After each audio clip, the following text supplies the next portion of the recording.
Hello everyone, you are watching physics class, grade 11. Today I am going to discuss you about projectile motion. So what is meant by projectile? Do you know? Whatever we are throwing, let it go on the surface of the earth is known as projectile. Okay? Whatever we are throwing with some velocity and let it allow to go on the surface of the earth is known as projectile. So many projectile you have seen in your daily life.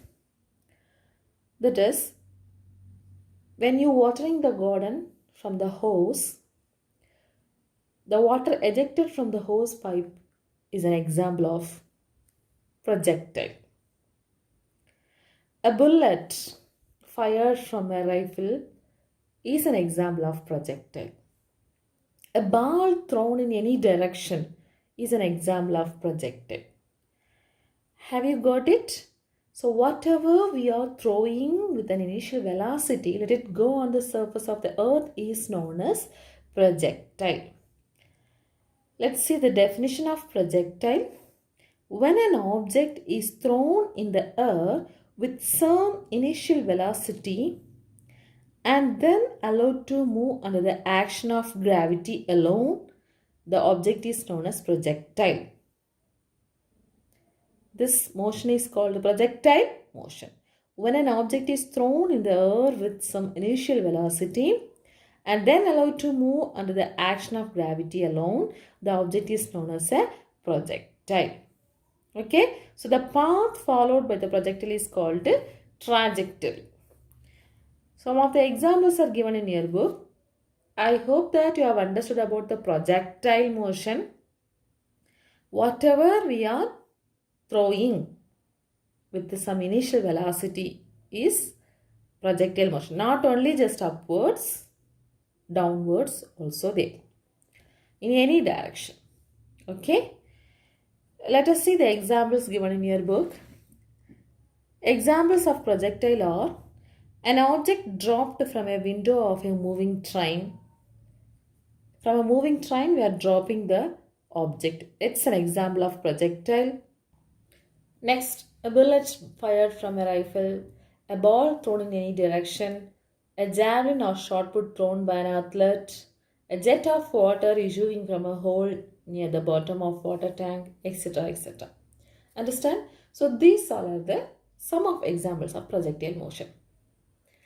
Let us discuss two types of projectile motion. Okay, one is called horizontal projection, another one is called angular projection. So before going to understand these two types, we have to know some of the concepts. That is the velocity concept. Here in the projectile motion, a uniform velocity in the horizontal direction which will not change provided there is no air resistance. That means in the horizontal direction the velocity is constant. Velocity is constant. Uniform velocity is maintained in the horizontal direction during projectile motion. Understand? And the next point to be noted is there will be a changing velocity in the vertical direction. A uniformly changing velocity, either it will be increasing or decreasing in the vertical direction. So these are the 2 points should be noted under the concept of velocity in projectile motion. So when you are throwing an object, horizontally the velocity is constant, but vertically because of the action of gravity, the velocity gets changed. Clear? Now the types of projectile motions are given. There are two types of projectile motion. Projectile given an initial velocity in the horizontal direction, that is called horizontal projection. Next, projectile given in an initial velocity at an angle to the horizontal, that is called angular projection. Angular projection. Clear? Now, some of the assumptions are given to study the motion of the projectile. That also we can note it. First one, air resistance is neglected. So always we will be neglecting the air resistance and we will be discussing the result. Next, the effect due to rotation of earth and the curvature of earth is negligible. The rotation of the earth we are neglecting, and acceleration due to gravity is constant in magnitude and direction at all points of the motion of the projectile. Acceleration due to gravity, G, is constant at all points of the motion of the projectile. So these are the assumptions you have to keep it in mind. Okay, all right.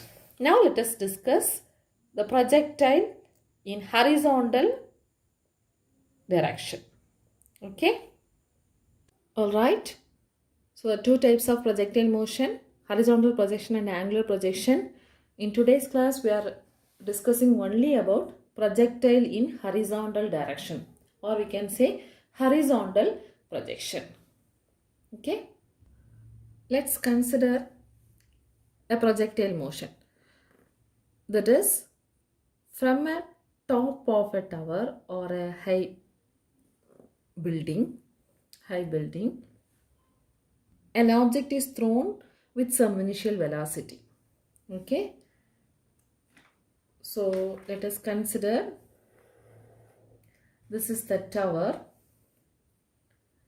and this is the ground.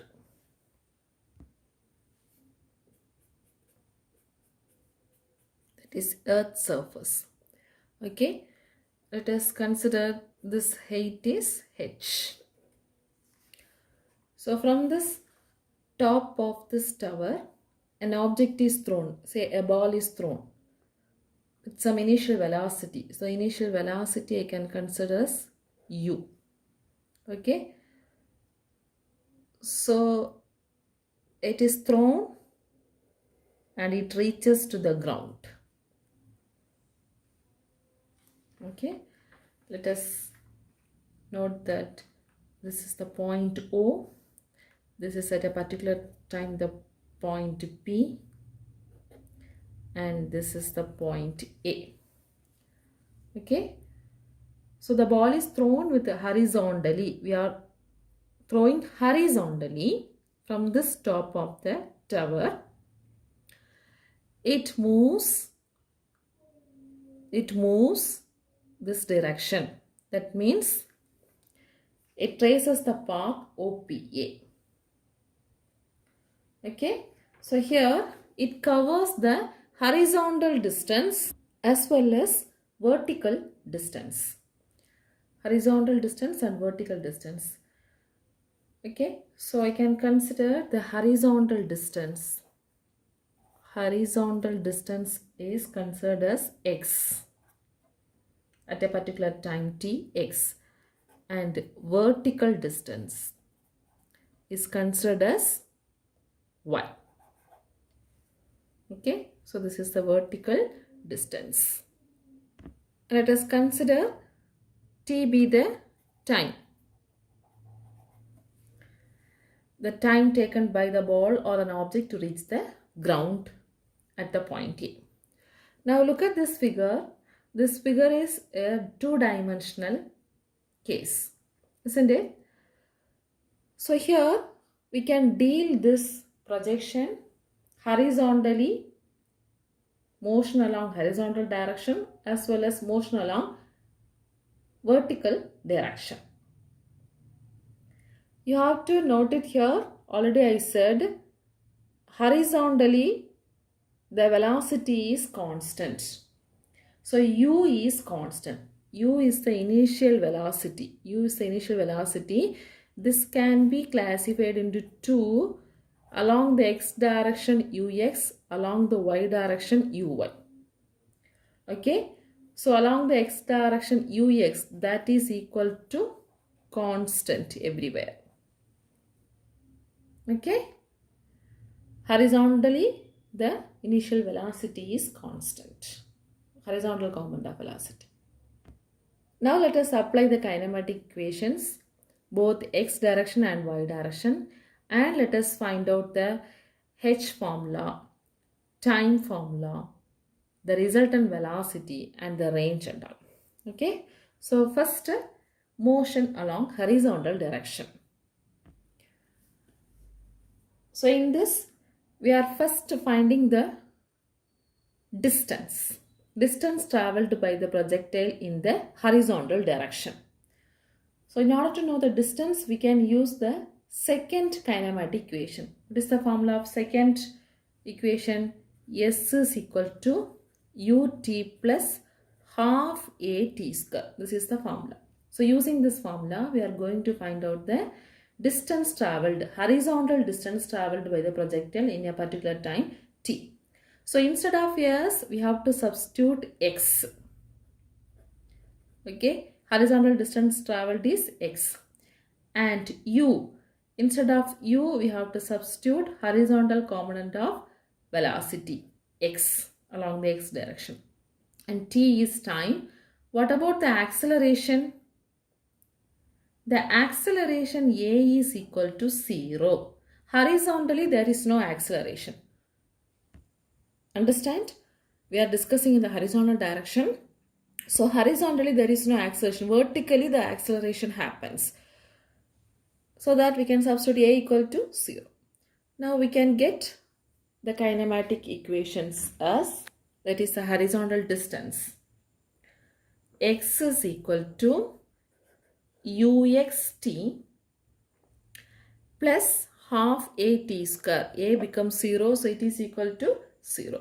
So x is equal to uxt. This is the horizontal distance traveled by the projectile. Clear?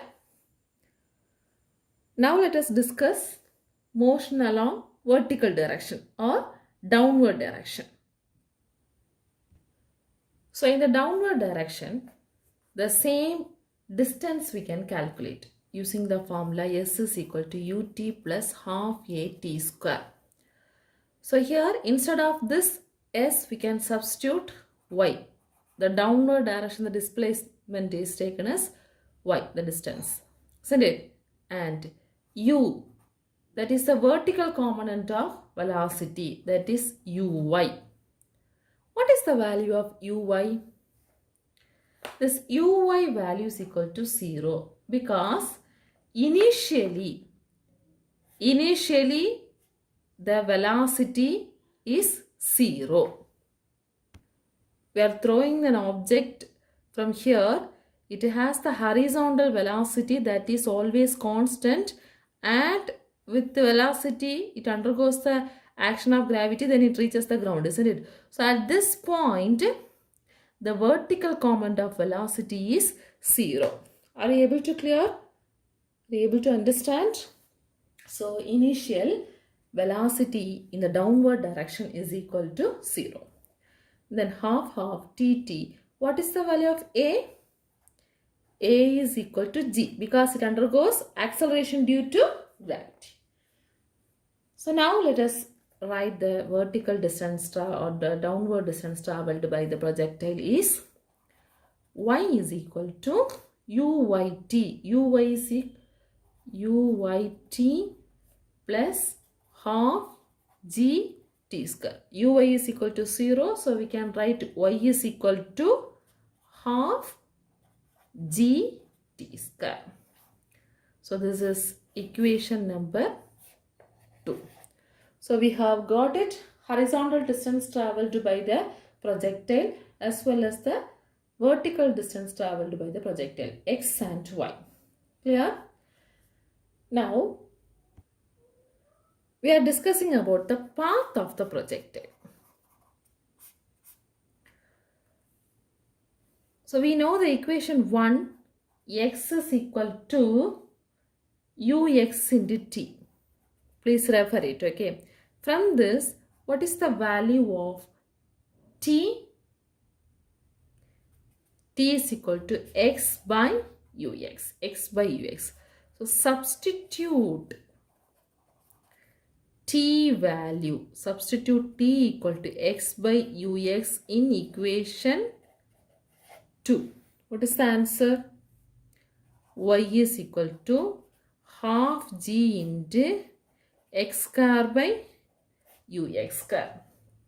Isn't it? Y is equal to half g into x square by ux square. This we can write it as half, otherwise g by 2ux square into x square. Because g is constant, 2 is constant, horizontal component of velocity is also constant, then x alone varies. So we can write this as k into x square. So y is equal to k into x square, where k is g by 2ux square. So y equal to kx square. This equation is similar to the equation of parabola. You may have learned in mathematics the parabolic equations. So this equation y equal to kx square is the equation of parabola.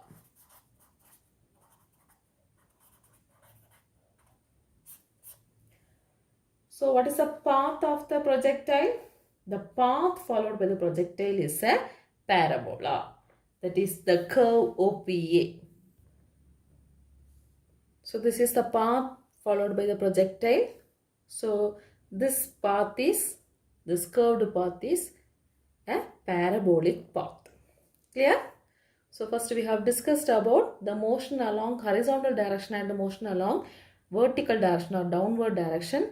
In that we have found first the horizontal distance, next the downward direction, vertical distance.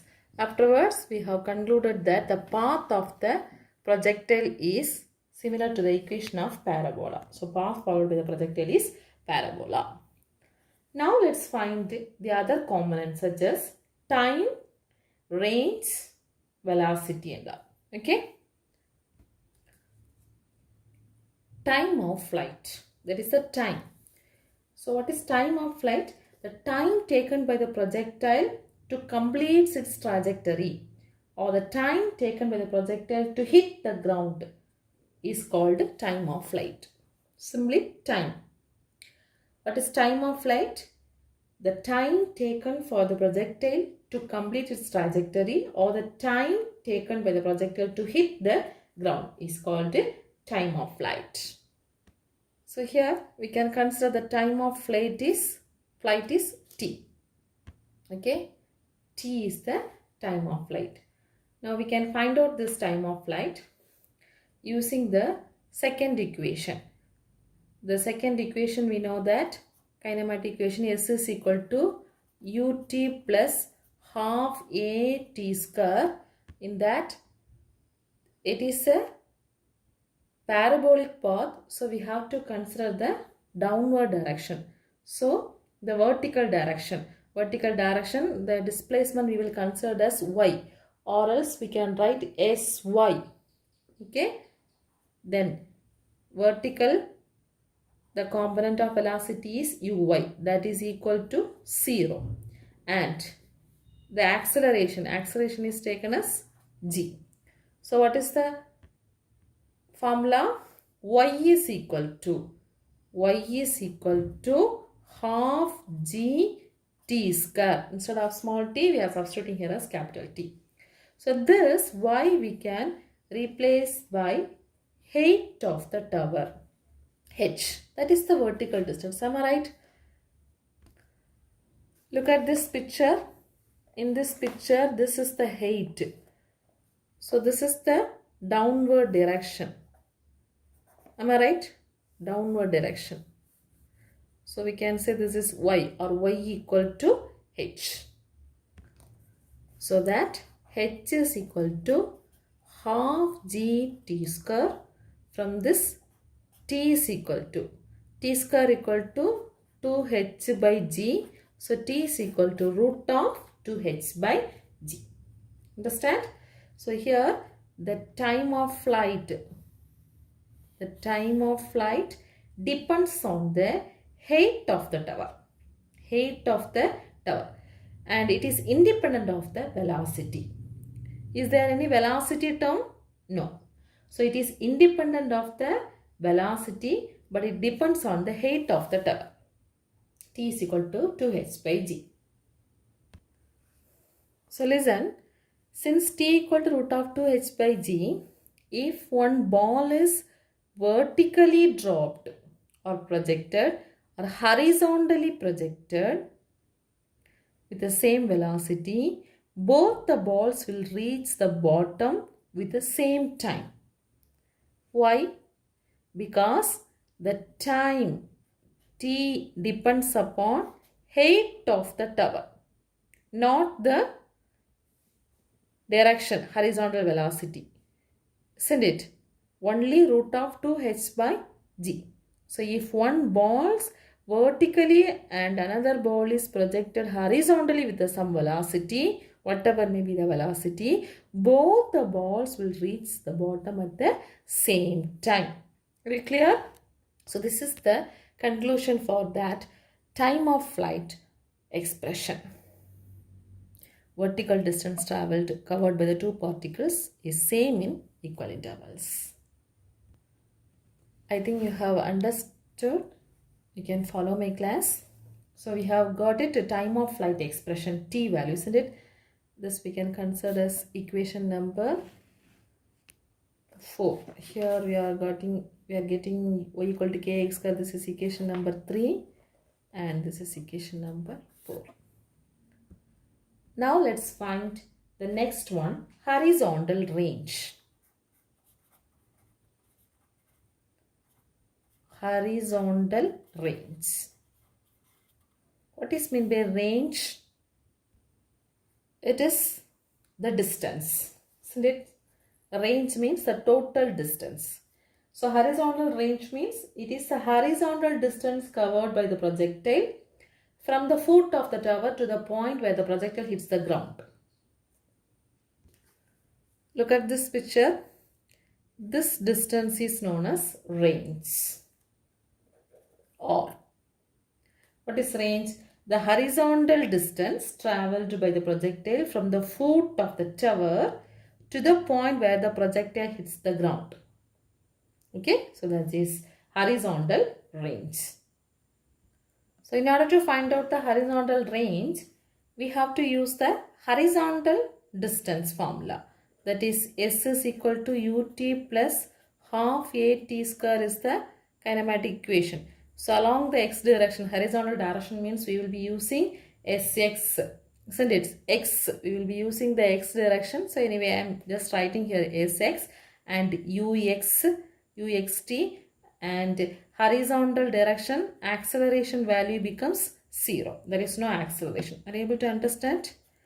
So instead of this Sx, we can substitute as R because we are going to find out the horizontal range. So horizontal distance traveled by the projectile is considered as range R. So Sx is equal to R and U equal to Ux, then A equal to 0, and T we can consider as time of flight because the total projectile we are considering. So the time T we can replace with the capital T. So substitute these values in this equation. R is equal to Ux into T, or we can write U into T. Ux into T plus half at square becomes 0. So Ux we can simply write it as U into T because horizontal component of velocity is always constant, isn't it? Vertically the initial velocity becomes 0. So we can write R equal to U into T. So this is equation number 5. If you want, we can substitute the t value from the previous expression. Previously, we got t equal to root of 2h by g. So when we substitute, we will be getting r equal to u into root of 2h by g. This is equation number 6. From this equation, we can understand that the range is directly proportional to the initial velocity u and inversely proportional to the acceleration due to gravity. Okay. the range is directly proportional to the initial velocity u. Height is constant, height of the tower, isn't it? And g is inversely, r is inversely proportional to the acceleration due to gravity g. Clear? Alright. We have got the expression of time of flight, horizontal range, isn't it? Now two more expression we are going to find out. Next one is resultant velocity. Already I said the velocity has the components along x direction as well as the y direction. So if there are two direction vectors there, we have to find out the resultant, isn't it? So resultant velocity, that is velocity of projectile at any time. So the same projectile we are considering. So this is the point O, the top of the tower. An object is thrown with some initial velocity, it reaches the ground here. Okay, so here we are throwing with the initial velocity u. Horizontally, the initial velocity is constant. Now let us consider the point P, the position P. At this point, what will be the resultant velocity? We are going to find out. So to this point, u is the initial velocity, v is the final velocity. Am I right? According to the kinematic equation, we will be considering u is initial velocity, v is final velocity. So at any time t, the particle may be in the position P. At this point, we can consider v is the velocity, final velocity. So we know that this velocity has the two components. One is along x direction, vx, and one is along y direction, vy. Okay. So now let's find out the resultant of this. That is, we are going to find out the resultant value of v and its magnitude and direction. So we can use the first kinematic equation for finding the velocity, because velocity equation v equal to u plus at, isn't it? So the velocity component along x direction or the horizontal direction or the x-axis is considered as vx equal to ux plus ax into t. So we are using v equal to u plus at. This is the kinematic equation. Okay. So velocity along the x direction, vx is equal to ux plus ax into t. Here we know that ux is constant, so we can consider ux is equal to u, and ax, horizontal direction, ax value is equal to 0. So what is the value of vx? Vx is equal to u. This we can consider equation number 6 or 7. Already we have got it 6, so equation number 7. Okay. Now the velocity component along the y direction. Velocity component along the y direction. For that, vy is equal to uy plus ay into t. Am I right? So what is vy? Vy is along the y direction. So vy. What is uy? Initial velocity at the point P is 0. Vertical direction, isn't it? Initially we are throwing.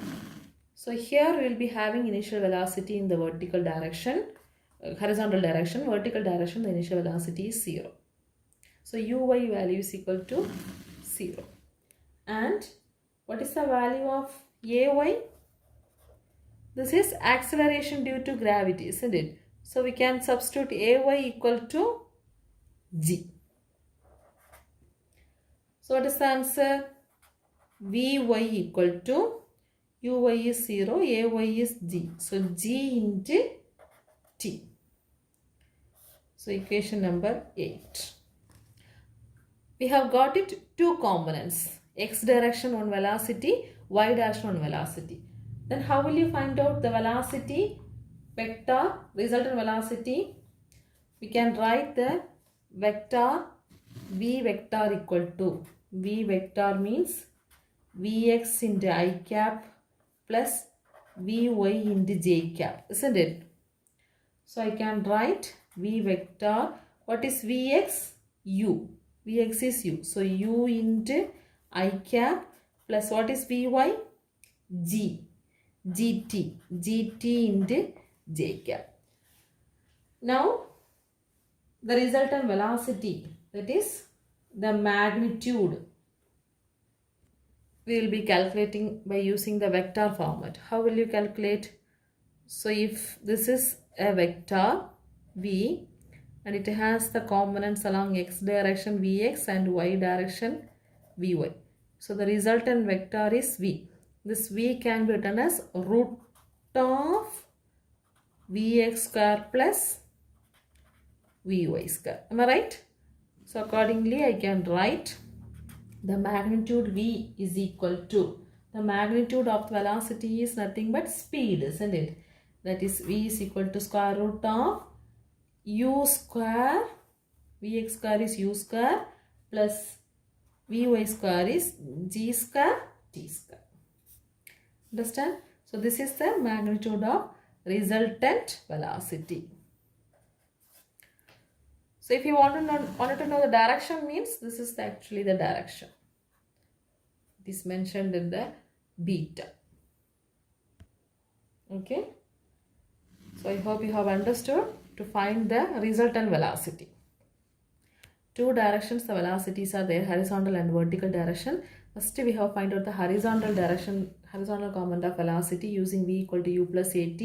Next we are finding vertical direction, that also same equation. And we are applying the condition, we got V equal to root of U square plus G square T square. Understand? So this is nothing but speed. Speed of the projectile when it hits the ground. If we substitute the value of t from the previous equation, that is, when it hits the ground, we will be getting t value, capital T. The time of flight t is equal to root of 2h by g. So if you substitute this value here, that is v is equal to square root of u square plus g square t square. So what is t? Root of 2h by g. What is t square? 2h by g. So 1g get cancelled. We will be getting v is equal to square root of u square plus 2gh. So this is the speed of the particle when it reaches the ground. Speed of the particle when it reaches the ground. So we have discussed 10 equations. I hope you have understood today's class. So we have discussed about projectile motion. What is mean by projectile motion we have discussed. What are the two types, examples, what are the points to be noted. And today we have discussed in detail the horizontal projection. So horizontal projection, first we have taken the projectile motion, then we found out motion along horizontal direction, then motion along downward direction, then we have got a path. Path is like a parabolic equation, so we can say it is an equation of parabola. The time of flight, time taken by the projectile to reach the ground, root of 2h by g. Next, horizontal range, r equal to u into t. Next, resultant velocity, v, and speed of the particle when it hits the ground. So this equation is a long answer. They will not ask all the terms. They will be asking specifically find out the time of flight and horizontal range, or only prove that path of the projectile is a parabola. Such a type of questions they will be asking. So depending upon the question, we can answer it. Understand? Okay, students, learn well. Thank you.